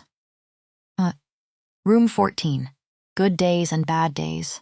No way to know in advance which kind any given day would be. Today was a good day. You could see it immediately. The eyes when they found you. Clear, present. The particular alertness of a mind that has decided to be fully there. The room was ordered with accountant's precision. Each object in a designated relationship to every other object. Photographs on the dresser arranged chronologically. A younger Leonard. A wife, children. The accumulated evidence of a life that had kept moving despite the weight it carried. Cole had suggested, without explaining why, that Nora sit closest, something about her face. The way she looked at people with genuine curiosity about what they were carrying. Not what they could offer, what they carried. People responded to that in ways they usually couldn't explain. She introduced them simply, looking into something from a long time ago. His name had come up as someone with particular clarity about certain events. Leonard looked at her, then at Cole. "You're Dominic's son," he said. "Yes." Something moved through the old man's face. Not quite fear, the memory of it. The shadow cast by a room he'd been in a very long time ago. "I wondered sometimes," he said, "if any of you would ever come." "We're here now," Nora said gently. Leonard looked at the window, a bird at the feeder outside. He watched it with the focused attention of someone using the watching to decide something. The arithmetic of a secret held for 21 years against the arithmetic of being 79 with nothing left to protect. The bird left, and Leonard began to talk slowly at first. The way a door opens when the hinges have been stiff for a long time. Resistance first, then release, then the movement comes easy. He confirmed the transfers, specific amounts, specific dates. He had processed some of them himself, just numbers and patterns that looked like routine internal restructuring. It was only when Ida came to him with a spreadsheet and asked him to walk through the logic that he'd understood what the patterns meant, the money going out. Consistently, over years. Into accounts that connected, through several careful layers, to an operation in Nashville, and the person authorizing it had full interior access. The kind of access that means nobody checks because the checking would feel like an insult. "I need the name," Cole said, quietly. "The way you ask for something you already know the answer to, but need to hear spoken by someone who can confirm it out loud." Leonard turned from the window. The eyes of a man who has been carrying something for 2 decades and has decided, in this small room with morning light and a bird at the feeder, to put it down. "Frank Mancini," he said. "Your uncle, he sold your father out for 11 years. And he sat at Dominic's bedside while Dominic was dying, knowing what he'd done. The room didn't change. The light didn't change. The bird came back to the feeder and ate. But something in Cole Mancini's face did something it had not done in any room, in any city, in any confrontation in his entire adult life. It crumbled. Just for a moment, just for long enough, his jaw didn't shake, his eyes didn't fill. Nothing as visible as that. Just a reorganization of everything behind the surface. A rearrangement of the interior architecture of a man who had spent 25 years building his understanding on a foundation that had just been identified as false. His father had died not knowing. His mother had run for 25 years. And Frank had been at every dinner, every funeral. Standing closest, always Nora looked away from him, toward the window, giving him the only privacy the small room allowed. Leonard watched Cole with the clear eyes of a man who has seen difficult things and understands that the appropriate response is to witness them without making them smaller than they are. Cole breathed in. Out, the bird finished and left. "Thank you," Cole said. His voice came out rougher than intended. "Thank you, Leonard." The old man nodded once. He looked at Nora. "You have his mother's eyes," he said. "Or something close to them. That particular kind of stillness.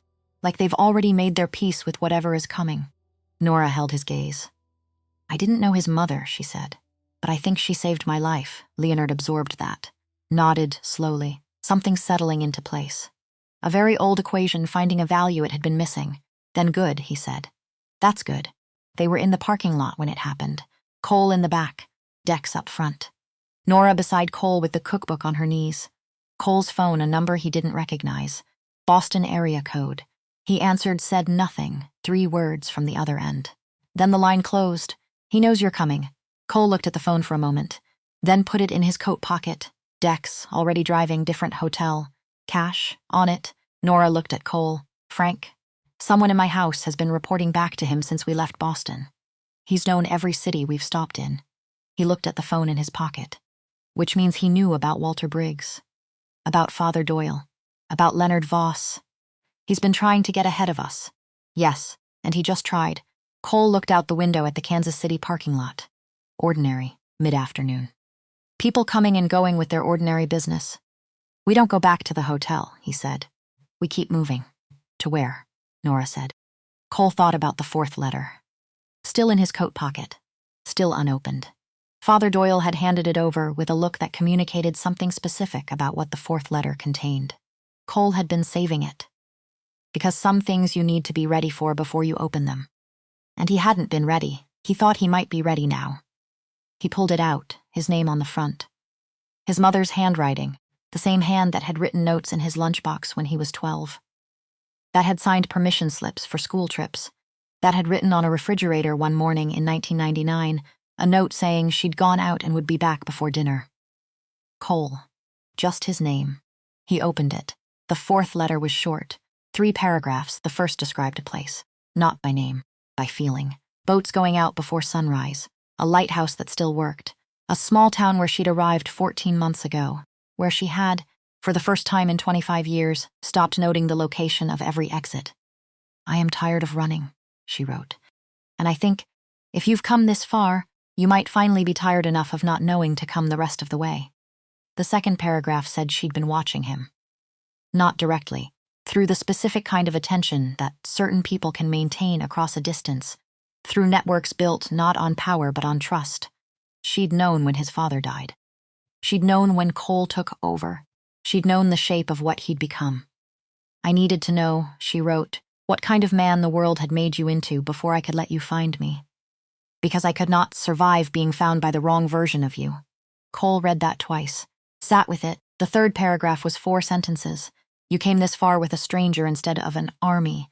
That tells me everything I needed to know. There is a lighthouse, Cole. Come find it. Come find me." He folded the letter, put it back in his pocket, looked out the window. Nora was watching him. "She's alive," he said, just above a whisper.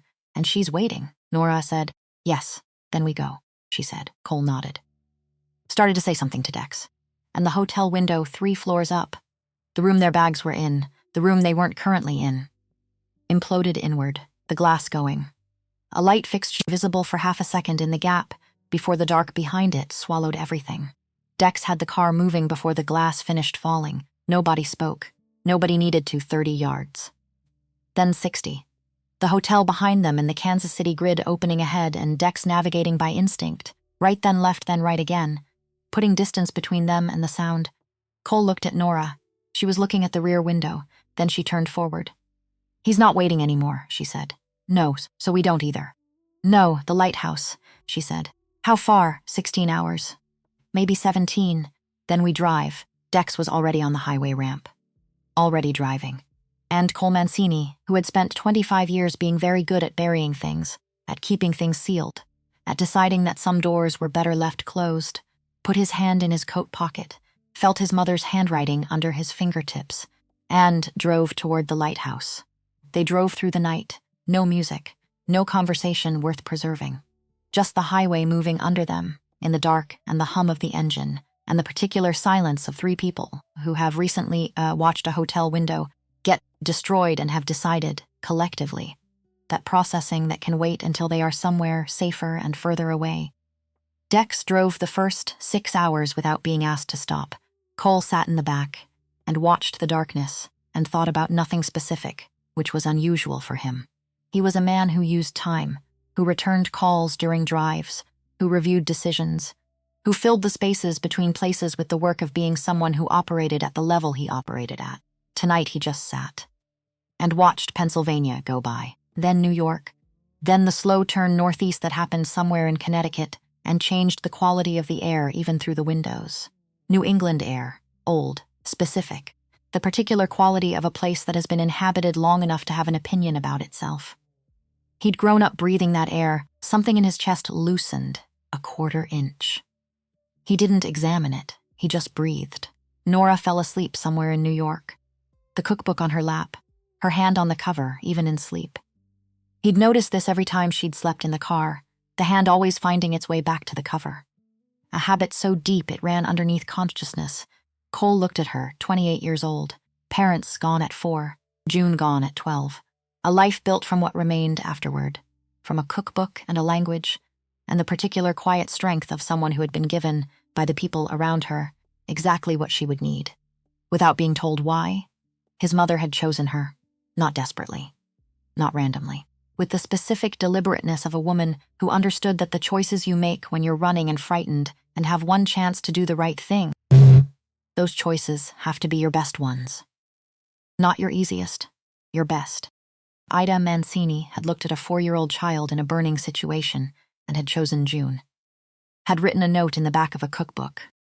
Had built a thread that she trusted, across 25 years and every kind of difficulty, would survive. That was not luck. That was love at its highest operating altitude. Dawn came up over Rhode Island. Pink, purposeful. Dex pulled over outside Providence for gas. Brought back coffee without being asked. 3 cups, 1 for each. Nora woke when the car stopped. Looked at the cup Dex had placed beside her, then at the pink sky outside the window. Where are we, Rhode Island? How much further? 2 hours. Maybe less, she nodded. Looked at the sky with the expression of someone recalibrating their relationship with the day. You didn't sleep, she said to Cole. No, you should have. Probably. She looked at him with the specific directness she used when she was going to say something true. Are you afraid? Cole considered the question honestly. Yes, of finding her, of what comes after. Finding her is the part I've been oriented toward for 25 years. The after is the part I don't know. What 25 years looks like when you put it on a table between 2 people. What you say first. What comes next? Nora was quiet for a moment. She's been having that conversation for 25 years too, she said. In her head, every version of it. She's been preparing for it since she built the trail, a pause, which means she's going to be terrified when that door opens.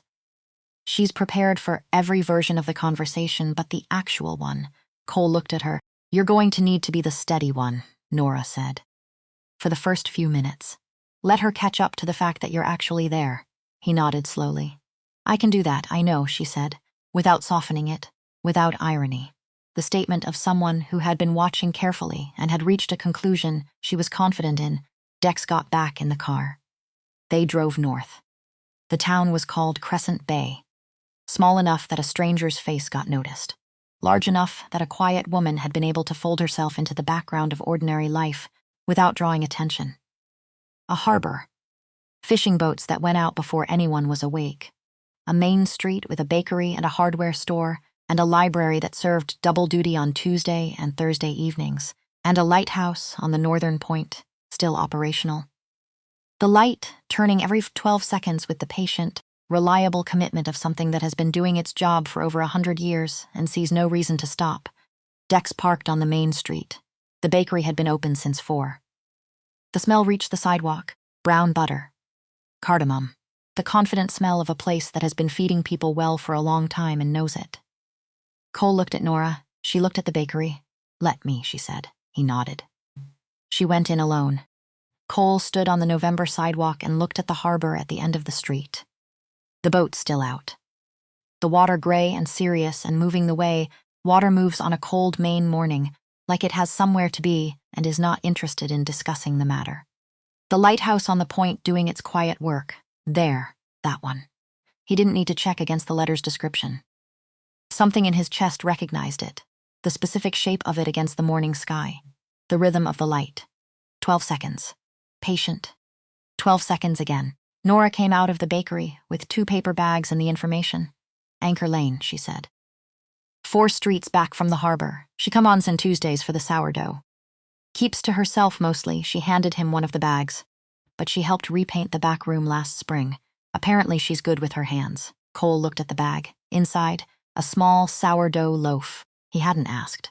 It seemed right, let's go, he said, Anged Lane. A row of small cottages in the faded colors of things that have spent years next to the ocean and have arrived at a settlement with the weather.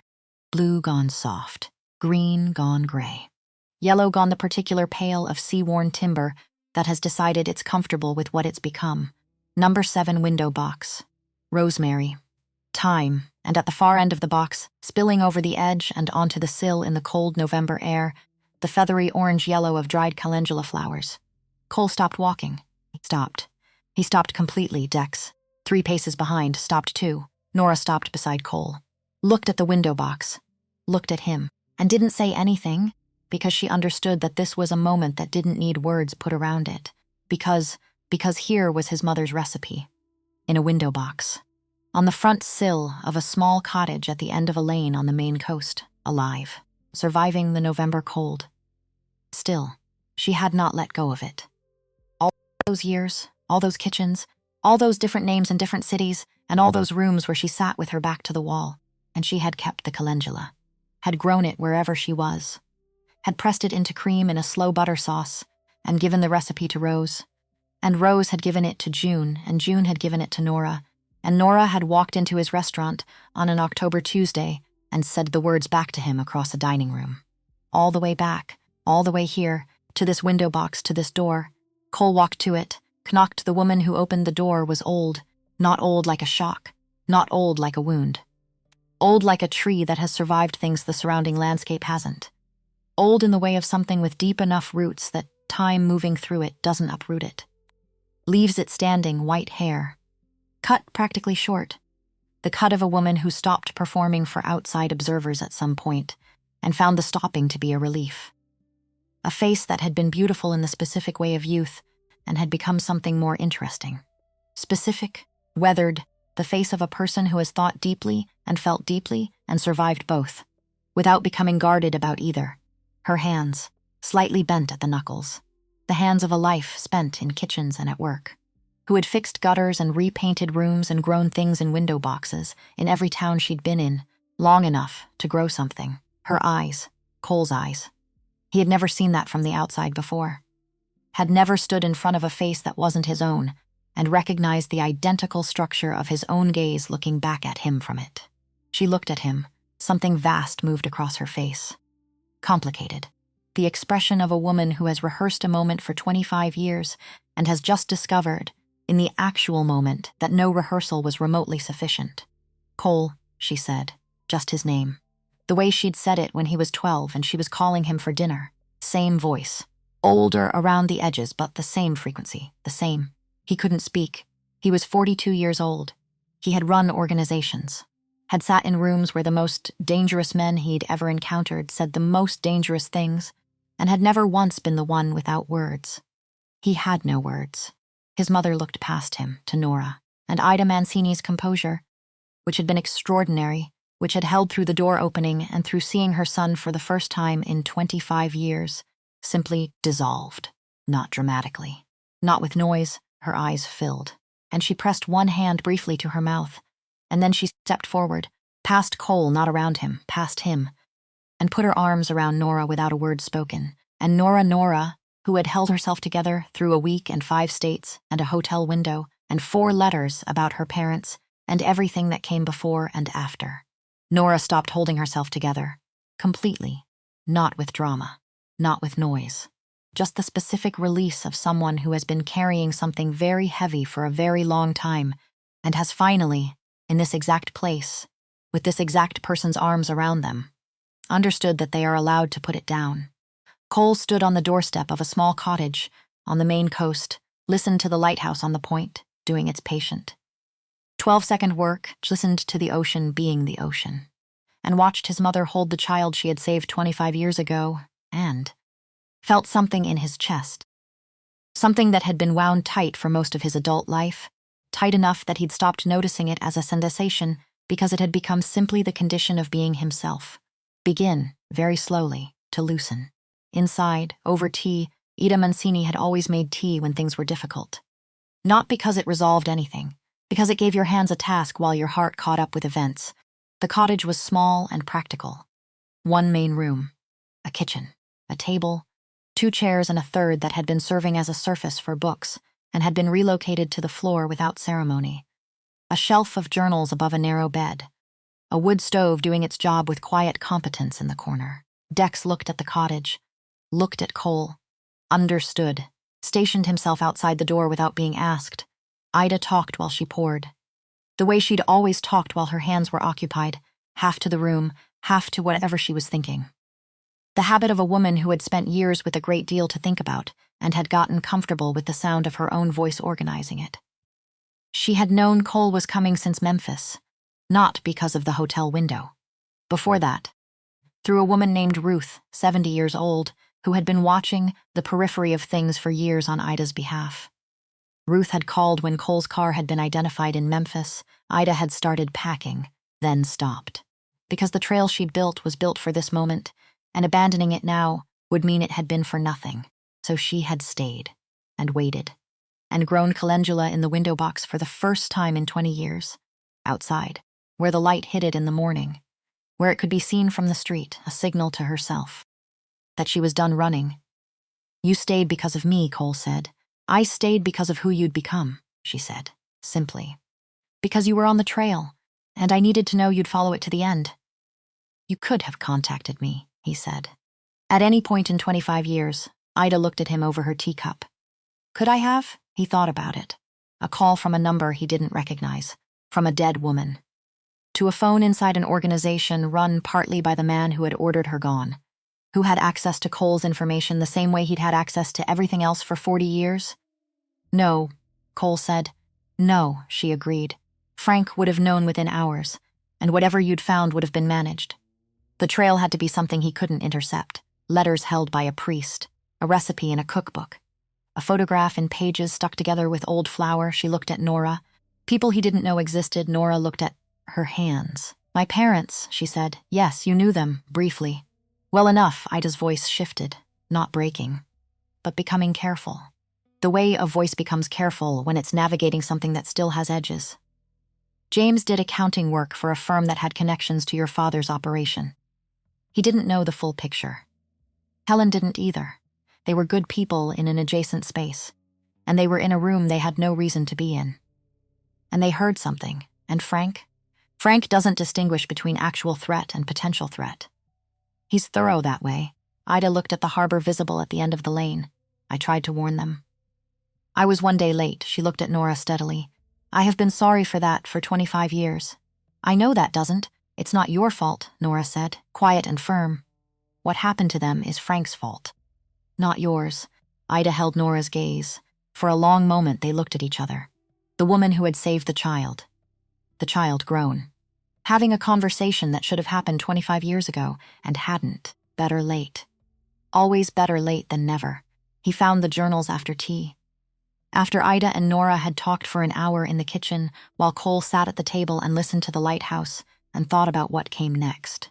After Dex had been handed a bowl of something warm, without being asked for his order, and had eaten it with the expression of a man determined not to react to how good it was. 14 journals on the shelf above the bed. Cole pulled the first one. 2001 inside the cover. He read enough to understand the shape of it. The early years, the fear, the constant movement, the specific exhaustion of building something ordinary and then dismantling it before it became visible. Towns blurring into each other. The way loneliness accumulates steadily rather than dramatically, the way water rises. She wrote about Rose, Rose's stubbornness, Rose's refusal to become bitter, which Ida wrote had saved her own sanity more than once. She wrote about Nora, not by name, careful even in her private journal, but around her, the child is safe. Rose says she laughs easily. Rose says she started learning Italian on her own. I can't explain what that did to me when I heard it. And later, Rose says she's going to be extraordinary. I don't know whether it's better or worse to know that from a distance. Cole read that 3 times. Then looked across the room at Nora and Ida, moving around each other in the small kitchen, with the easy instinct of people who are new to each other, but have the same sense of where to stand. He picked up the newest journal, barely worn. Turned to the last written page, 7 weeks ago. I think he's coming. I think he's finally ready to pull the thread. I grew the calendula this year in a window box outside. First time in 20 years I haven't grown it where nobody could see it from the street. I put it where the light hits it in the morning. I think that means I'm ready too. Cole set the journal down, very slowly, with the specific movements of someone setting down something that might, if jostled, shatter. His mother had put the calendula outside 7 weeks ago. Not to signal to him, he hadn't been on the road yet. To signal to herself, telling herself she was done running. That she had decided to be findable, and he'd seen it from the street, and stopped walking, and here they were. I need to go back to Boston, Cole said, evening now. The Maine coast doing what it does in November. Going golden for exactly long enough to remind you what you've been missing. Then going dark with the efficiency of someone who has other things to attend to. I know, Ida said. Frank won't run. He's going to sit and wait to see how I handle it. He's betting I'll keep it inside the family, will you? He looked at her. No. Ida studied him. The examination of a woman who has spent 25 years developing accurate judgment about people from a distance. Federal, she said. Federal. Documented. Witnessed. Leonard Voss is ready to give a formal statement. Walter Briggs has already signed his. Father Doyle has notarized the letters. He looked at his hands. I have everything. Frank will try to discredit it. Let him try. Ida was quiet for a moment. Your father's name will be part of it, I know. It will complicate things. Dad didn't know, Cole said. He trusted Frank, and Frank used that. That's not a story that diminishes Dad. That's a story that shows exactly what Frank is. He paused. And I'm done protecting a version of the family that was already hollow at the center. Nora, at the end of the table, said, Frank's been waiting 25 years too. Waiting to see if it ever surfaced. Living with knowing it might. That's its own kind of punishment. Long before anything official, Cole thought about 4 years of performing loyalty to a man you were systematically betraying, of standing at a funeral and maintaining the expression, of passing the bread at Sunday dinners, the specific corrosion of that. Come with us, Cole said to Ida. She looked up to Boston.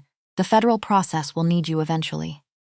And I'm not leaving you in a cottage on the Maine coast while Frank still has people. Ida looked at Nora. Nora looked back with the particular expression she used when she wasn't going to offer an opinion, but was going to make her position clear through the quality of her silence, which Cole had learned was a very effective position. Ida looked at the window box, at the dried calendula in the November dark. I need to pack a few things, she said. She packed light. Of course she did. 25 years of moving fast meant packing light was no longer a choice. It was the shape her body made automatically when departure was coming. One bag. The journals. And from the shelf, a small ceramic pot. A calendula plant, root ball intact, wrapped in a damp cloth. She was bringing it back. Cole watched her carry it to the car and understood without asking that this was intention. She was bringing it back to Boston, to the kitchen where the recipe had started. To the place it belonged. Dex held the door. Ida paused. Looked at the cottage. The empty window box. The lighthouse on the point doing its 12-second thing. She looked at it for a long moment. Then she got in the car. Cole got in beside her. Nora was already inside, the cookbook on her knees. Dex closed the door, got behind the wheel, and they drove south, through the Maine dark. New Hampshire, Massachusetts. The engine steady, the road certain. New England moving past the windows with the quality of attention Ida gave everything that mattered. Somewhere past Portsmouth, she put her hand over Cole's. He turned his palm up and held it. They didn't talk about 25 years. That conversation would take years to have. It would happen in installments, over dinners and phone calls and Sunday mornings. It would be imperfect and sometimes hard and necessary. But it would happen. That was enough. Nora was asleep before New Hampshire. The cookbook on her lap, her breathing even. Dex drove without speaking. And Cole Mancini, who had left Boston 7 days ago, following a thread he hadn't known he was ready to pull, sat in the back of a car bar going home, with his mother's hand in his going home. Frank Mancini did not run. Cole had factored this in. Frank was 71 years old and had spent 40 years operating from a position of complete certainty about how things worked. He was not a man who ran. Running was an admission that the situation had moved outside your control. Frank had never admitted that about anything.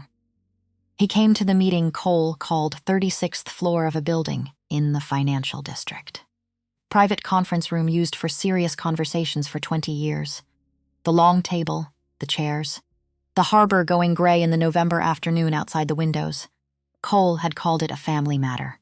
Frank had come because refusing would have looked like something. The room was not empty. Around the table, 8 men, senior figures, men who had known Dominic Mancini, who had worked alongside Frank for decades, whose loyalty had been purchased with money and favors and the shared gravity of knowing things in common. Cole had called them all the night before. Said only that something important needed to be heard, and at the far end of the table. In a chair Frank only noticed when the door closed behind him and the room settled, sat Ida Mancini, a live present. 64 years old, white-haired, with the specific stillness of a woman who has spent 25 years deciding exactly what she wants to say when this moment arrives. Frank went very still. The kind of stillness that happens when the entire interior architecture of a life is condemned simultaneously. Cole sat at the head of the table. He didn't raise his voice. He'd learned, somewhere in the last 7 days, that the quietest version of the truth is the most devastating. That certainty doesn't need volume. He laid everything on the table, not figuratively, literally. Leonard Voss's written testimony, signed, notarized. Walter Briggs's signed statement, witnessed by 2 federal contacts. The financial records Ida had preserved across 25 years of moving, kept in waterproof packaging with the care of someone who understood these documents, were the only weapons she had. The employment records from Odette's kitchen. Father Doyle's notarized account of the letters themselves.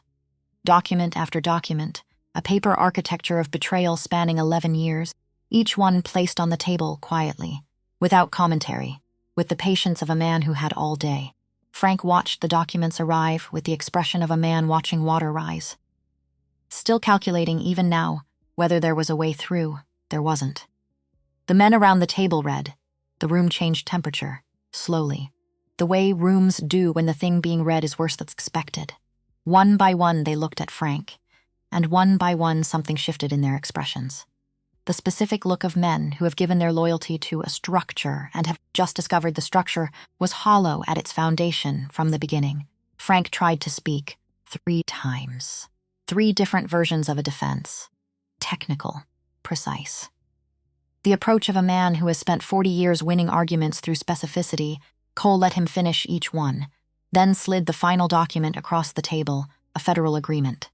Ida Mancini's protected witness status and a formal review of the 1999 case in exchange for full testimony. Already signed, Frank looked at it, looked at Cole. "I'm not going to hurt you," Cole said, quietly. "I'm going to let the truth do it instead." The room was silent. Frank looked at the men around the table. The appeal of a man calling in 40 years of accumulated relationship. The men looked back and gave him nothing. Frank looked at Ida. Ida looked back, with 25 years of consideration behind it. Not anger. Something colder and more final than anger. The expression of a woman who has been running from someone for a quarter century and has finally, in this room, stopped. Not because she's given up. Because there is nothing left to run from. Frank said nothing else. The arrest came on a Tuesday morning. Cole was in his kitchen when Dex called. 2 federal agents. Frank's house in Brookline. No resistance. No shouting. He had looked, according to the reporting agent, like a man who had been carrying something very heavy for a very long time, and who had found, in the specific moment of being found out, a relief he hadn't expected and couldn't fully account for. Cole stood in his kitchen and held the phone and looked out the window at Boston moving. Relentless. The harbor catching the November light. The bridge. The particular gray-blue of a Massachusetts morning that had decided to be beautiful despite everything. He put the phone down and went to find his mother. The dinner was Nora's idea, not a celebration. She was clear about that. Not a celebration because the broken things were not fixed by an arrest or by truth spoken aloud. They were acknowledged, named, which was different, necessary. Not the same as repaired, but an acknowledgement deserved a meal. She cooked in the kitchen of the Mancini house on Commonwealth Avenue. The same kitchen where, Cole told her, Ida had first made the recipe 30 years ago. The same cast iron pan. He'd kept it because it had always seemed like the wrong thing to discard, and he'd never examined why. Nora looked at the pan when he put it on the counter, then she began to cook. Ida sat at the kitchen table and watched Nora move through the space with the focused economy of someone who has spent years in professional kitchens and has developed the particular efficiency of a body that knows exactly where everything needs to go. She watched with the expression of someone witnessing a circle close that had been open for 25 years. Cole set the table himself. He didn't usually. He had people for most household things, but tonight it seemed important to do it himself. The plates, the glasses. A set of cloth napkins he found in a drawer that had been there since before his father died. Dex appeared in the doorway, looked at the table. Cole looked at him. Dex said nothing. Waiting, Cole pulled out a 4th chair. Dex sat down with the expression of someone working very hard to appear as though this was not a significant moment for him. He was not succeeding. Cole appreciated that very much. They ate the pasta with the slow butter sauce. The calendula, dried from the plant Ida had brought back from Maine, now sitting in a pot on the kitchen windowsill in the last of the November light. Went into the cream exactly as the recipe specified. Ida watched Nora add it, watched the pinch go in, watched the cream change. She pressed one hand briefly to the table. Just. Steady. Cole watched his mother watch Nora cook the recipe that had come back from 25 years of traveling through other people's hands. Through Rose. Through June. Through Nora. Back to this kitchen. This pan. This evening they ate without ceremony. Like people who are hungry and the food is good and the company doesn't require performance, Ida asked about June, Nora talked about her. Simply. June's stubbornness. June's cooking. June's patience in explaining things, as though she understood that understanding takes time and time was not something to ration. I listened with the complete attention she gave to things that mattered, which Cole remembered over the past 2 days was everything. She had never given partial attention to anything. It was one of the things he'd forgotten about her. One of the things coming back, she kept the book perfectly, Ida said. She kept everything, Nora said. I knew she would, a pause. That's why I chose her. The table was quiet. You chose well, Cole said. Ida looked at him, then at Nora, then back at him. Yes, she said. I did. After dinner, Ida went to the East Room. Cole had given her the East Room because she had always been awake before anyone and had always gone to wherever the morning light came in first. Some things came back without being asked. Dex disappeared into some other part of the house with the diplomatic invisibility he had perfected over 20 years of knowing when to be present and when not to be. Cole and Nora stood in the kitchen, dishes on the counter, pans soaking, calendula on the windowsill, Boston outside being Boston. Cole picked up a dish towel. Nora looked at him. You don't have to do that, I know. She turned back to the sink. He dried. She washed. The water ran. The dishes got clean. Outside, the city moved through its enormous, indifferent evening the way cities do. Lights coming on. Traffic thinning. The harbor going dark at the edges. They worked in the quiet for a while. What happens now? Nora said. Cole considered it honestly. Which was itself something new. The federal process moves. It has what it needs. The organization. I'm going to step back. It won't happen overnight. These things don't. But I'm going to start. And your mother, she's going to stay. He dried a glass slowly, as long as she wants. Which I think might be longer than either of us is expecting. She put the calendula where it could be seen, Nora said. Yes, she wasn't planning to run again. No, he set the glass on the rack. I don't think she is.